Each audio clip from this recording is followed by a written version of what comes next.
اس بھائی یہ جان لینا چاہیے کہ حضرت ایوب علیہ السلام حضرت اسحاق کی اولاد میں سے اور آپ کی والدہ ماجدہ کا تعلق حضرت لوط علیہ السلام کے نسب سے تھا. اور جناب ایوب علیہ السلام کی جو ابتدائی زندگی اور ان کے احوال کو جب ہم دیکھتے ہیں تو مال و دولت کی کثرت ہے، باغات کی کثرت ہے، ان باغوں میں موجود درختوں پر پھلوں کی کثرت ہے، کھیت کھلیاں کے مالک ہیں، سلطنت اللہ رب العزت نے عطا کر رکھی ہے، کسی شے کی کمی نہیں ہے. اس آسودگی، راحت، آرام اور سکون میں بڑھ چڑھ کر رب ذوالجلال کا شکر ادا کر رہے ہیں. اور وہ شکر ایسا رچ بس چکا ہے کہ اب جب آزمائش شروع ہوئی ہے تو وہ کھیت کھلیاں بھی ختم ہوئے، وہ باغات بھی ختم ہوئے، جاہ و جلال بھی ختم ہوا، مال و دولت بھی رب ذوالجلال نے لے لی، جو بھیڑ بکریاں تھیں، جو اونٹ تھے، وہ بھی سارے کے سارے ختم ہو گئے. یہاں تک کہ اولاد کے نقصان سے بھی آپ نے اپنے آپ کو جو ہے نا یوں سمجھے کہ اس پر بھی آپ کو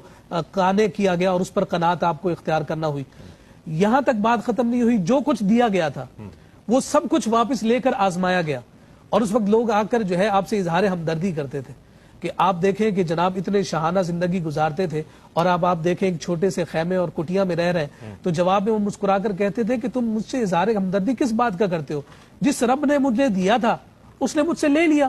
تو اب اس میں میرے ساتھ ہمدردی کس بات کی؟ گویا دوسرے لفظوں میں کہتے تھے جان دی ہوئی اسی کی تھی، حق تو یہ ہے کہ حق ادا نہ ہوا. تو یہ گویا کہ حضرت ایوب علیہ السلام کی سیرت اور آپ کے صبر میں جو آپ کی استقامت ہے وہ ہمیں یہ پیغام دے رہی ہے کہ جتنی بڑی مشقت اور جتنی بڑی مصیبت آپ پر نقصان کی صورت میں آ جائے، وہ نقصان آپ کو معمولی سا نظر آئے گا اگر اس عقدے کو اور اس فلسفے کو اپنے ساتھ باندھ لیجئے کہ جناب جو کچھ ہے وہ میرے رب ذوالجلال کا ہے. مالک حقیقی میرا رب ہے. اب اس مالک حقیقی جو میرا رب ہے اس نے جو دیا تھا اب اس نے لے لیا ہے، تو وہ غم کبھی بھی آپ کی ذات پر وارد نہیں ہوتا. اسی سبب سے حضرت ایوب علیہ السلام جب بیمار ہوئے اور اس بیماری کے عالم میں جب ساری دنیا چھوڑ گئی سوائے آپ کی اہلیہ محترمہ کے، اس کے باوجود بھی اس حال میں بھی اللہ رب العزت نے انہیں ایسا استقامت کا پیکر بنا کر رکھا تھا کہ جب اس آزمائش میں وہ کامیاب ہوئے